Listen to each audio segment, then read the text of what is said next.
Welcome to Gospel Tangents, the best source for Mormon history, science, and theology. I'm Rick Bennett. President Benson was clearly not a fan of the civil rights movement, calling it a communist conspiracy. However, his counselor, Gordon B. Hinckley, helped soften some of President Benson's rough edges with regards to civil rights. In our next conversation with Dr. Matt Harris, Matt will tell us more about how President Hinckley helped spearhead a holiday named after Martin Luther King, as well as how President Hinckley patched up relations with the NAACP. Check out our conversation. I'd also like to encourage you to please sign up for our newsletter. Go to gospeltangents.com/newsletter and you can learn more about our upcoming guests and get other inside information. Check out our conversation. And as when he becomes the church president in 1986, he recognizes that the time has passed to promote right-wing politics. But that's where his heart still is. And in January of 86, 3 weeks after, I think he's ordained November of 85 as the church president. In January of 86, so 3 weeks after his ordination, or whatever it is. 3 months. 3 months, yeah, a few months later. January of 86, he writes to the Birch people and he says, "Can you send my two counselors, Gordon B. Hinckley and Thomas S. Monson, and my secretary, D. Arthur Haycock, can you send me Birch literature? Bill it to me." So he's doing this in private, but he recognizes in public he can't talk about secret combinations. And if you look at his sermons as church president, he talks about growing federal agencies on a time or two. He talks about secret combinations a time or two, but they're really just offhand references. Nothing like the rip-roaring sermons from the 60s. Nothing like that at all. And he recognizes President Hinckley, I think, is a stabilizing influence. That Gordon B. Hinckley is a moderate politically, and he'd been running the church since 1981, with when President Kimball, Tanner, and Romney became incapacitated because of their health. And he calls in Hinckley, not because they were very close necessarily, but because you just can't drop him from the first president. He's such an able and efficient administrator. And then he called in another guy with whom he was close, and I guess arguably you could say that Thomas Monson was kind of a surrogate son to him. They were close. So President Hinckley and Monson became his counselors, and so as he's the church president, he's kind of calming down his politics, at least publicly. In private, he's still doing his Birch thing. He invites the Birch president to LDS Church headquarters. And the Birch president is a guy named John F. McManus, and nice man. He's the one that worked with me on the FBI, on the Birch files between Benson. Yeah, gave me the files this thick. Wow. And they'll be published in the book that will come out next year. The documentary history. Yeah. Yeah, not all of them. I mean, I couldn't publish them all, but a number of them will be. Anyway, so he told me a story. He said, "Yeah, I visited President Benson in his office, and I used to be a speechwriter," he said, "for Robert Welch. I'd answer his correspondence. So oftentimes when Ezra would write in the 60s and Welch was out of his office, I would respond. So I got to know him that way. And I used to write a monthly or a weekly column called the Birch Log. It was just a very quick one-page synopsis of major ideas about world events from a Birch perspective. And, President Benson loved that. He used to tell me frequently that he enjoyed my Birch Log, and he would oftentimes ask me to send the Birch Log. He'd give me a mailing list, and I would send it to all the general authorities of the church, this Birch Log. Finally, one day, he asked me to stop sending it. I said, "Well, why did he do that?" He never said, but I can only imagine it was controversial with some church leaders. And I said, "You have no idea." and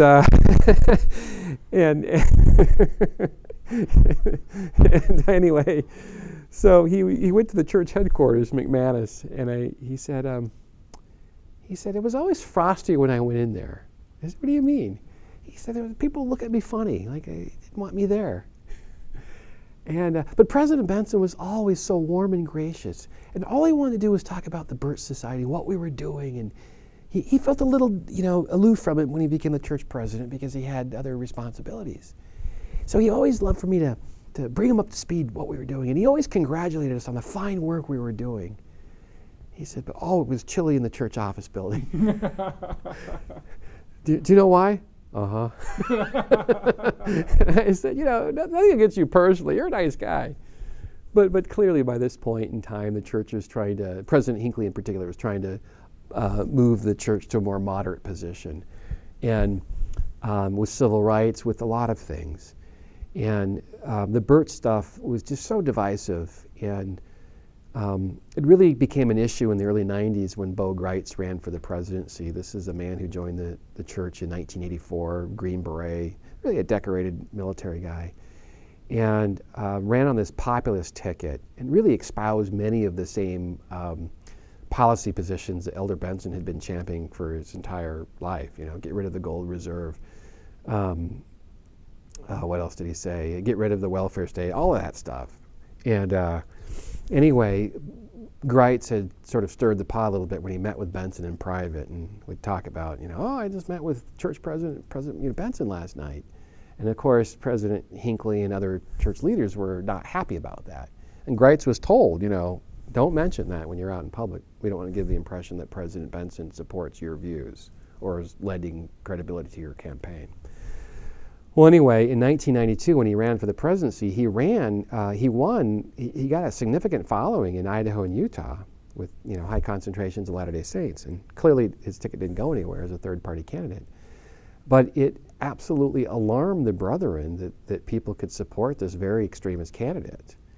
And in that context, President Hinckley gives the green light to a general authority named Malcolm Jepson, who was one of President Benson's callings into as a general authority.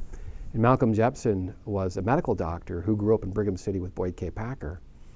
And he was also the personal physician to the Bensons.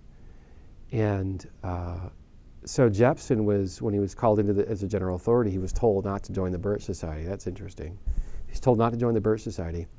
And one of his ecclesiastical responsibilities was to preside over Utah and Idaho. I think they called it the North American Area Presidency or something. And so he was in that quadrant of the world. And so President Hinckley told him after or during probably before, during, and after, that you can warn the saints that extremism's not good. And with President Hinckley's support, Malcolm Jepson, Elder Jepson, created a list of I think it was like 14 or 15 points. You're in apostasy if you're doing this. 5-year supply of food. I mean, really excessive food supply. Preparing for Armageddon, that kind of thing. But also, more instructively for this purpose, for this interview, would be that Elder Jepson warns that you're in apostasy if you have affiliations with the John Birch Society. And this is 1992. Wow. And President Benson is still alive. He won't pass until 94.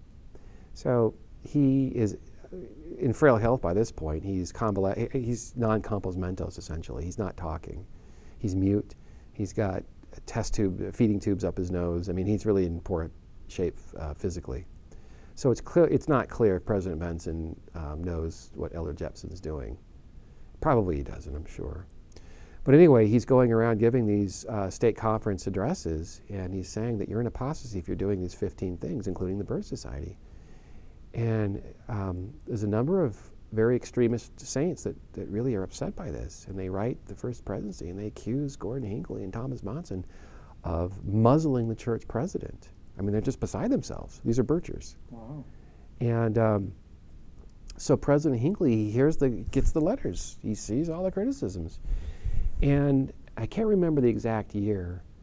It might have been 92 or 3, but President Hinckley addresses it in conference. He says, you may remember this conference address, but President Hinckley says that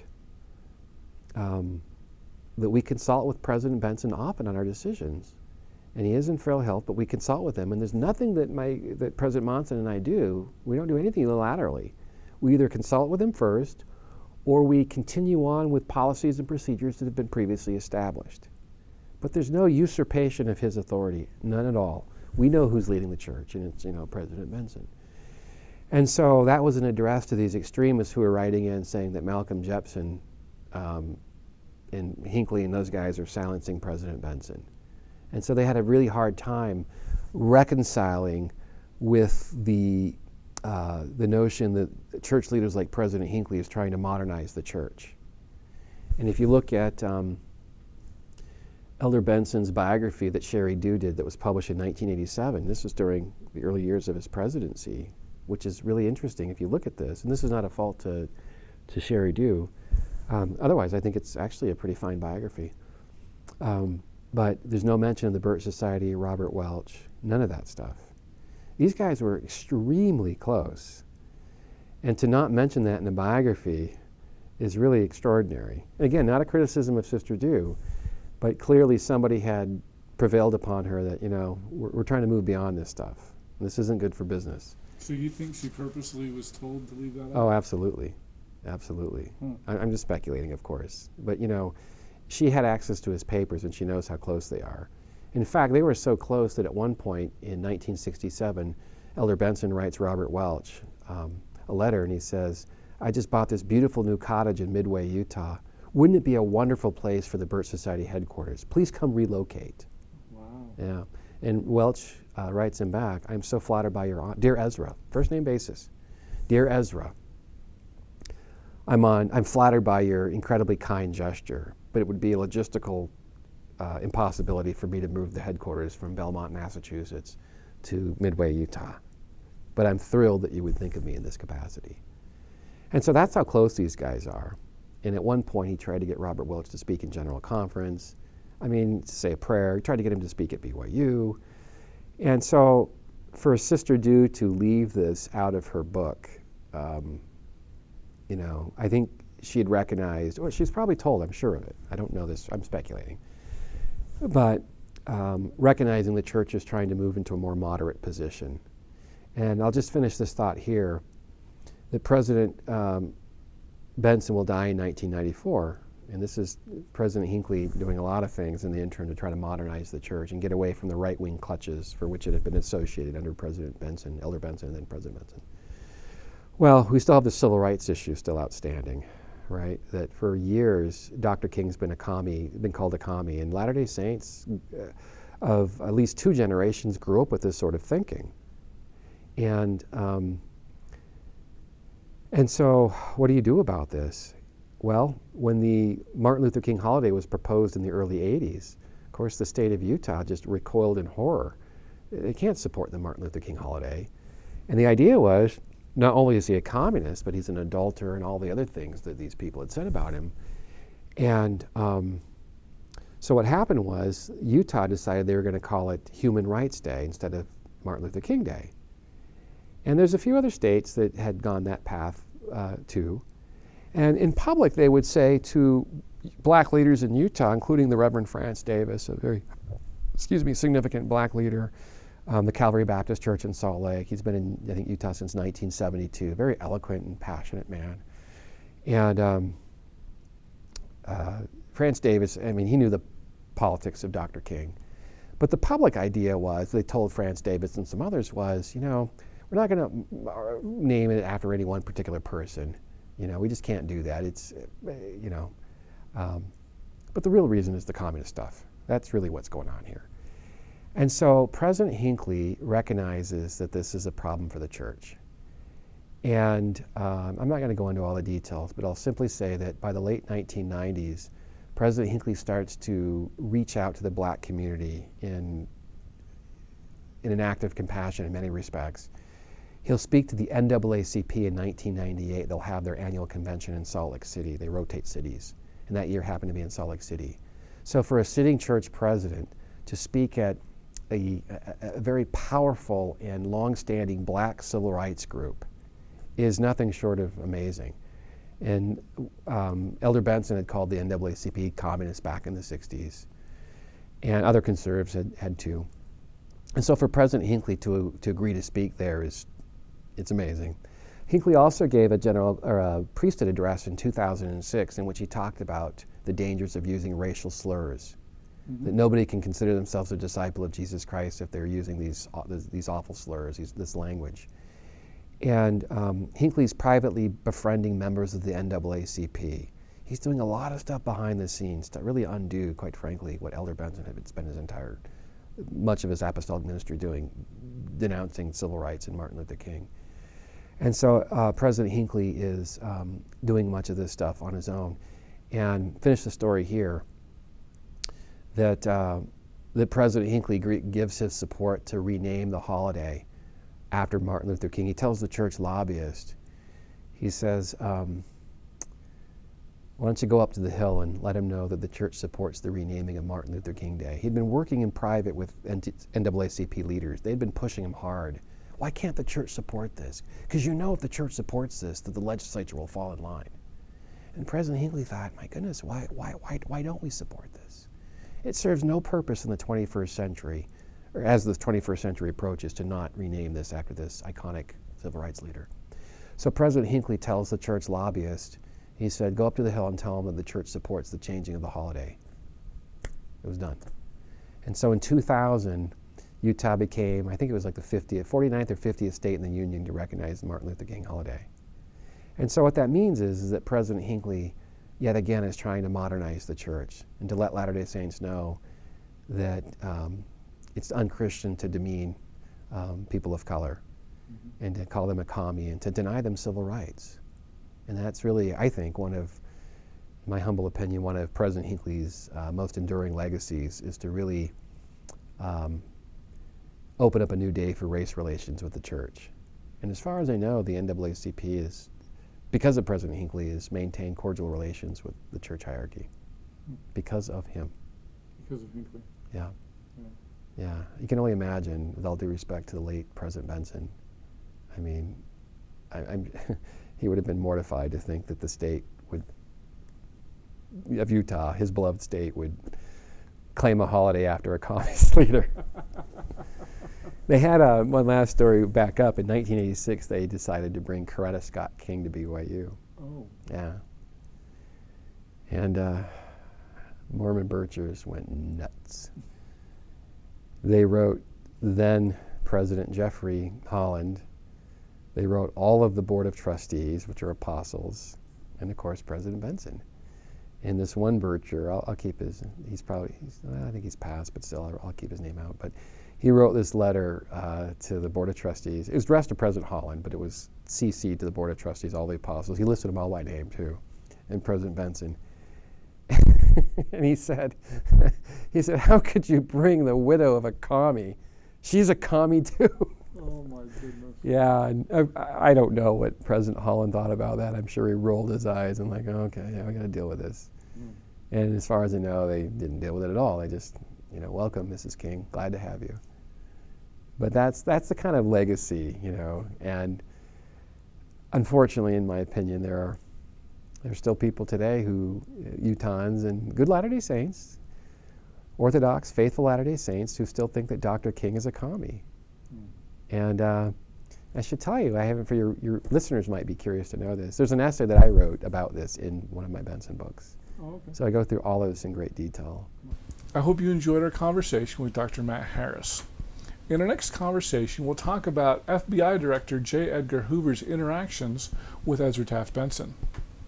Hoover was always cordial in replies back to Benson, but he would always say, either Hoover would say or his assistants would say that, I'm busy, I can't make it. Thank you for inviting me, Mr. Secretary, to speak at BYU, but Hoover would say, I can't make it, things like that.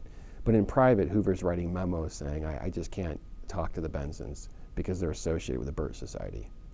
We'll have a transcript out shortly on this conversation, and you can purchase individual copies at our website at gospeltangents.com/shop. If you want to be the first to get a copy, please subscribe on our website for just $10 a month. I'll send it to you first as a PDF. Or if you'd like a physical copy, for $15 a month, I'll be happy to send that to you as well. You can get our transcripts at our Amazon.com author page.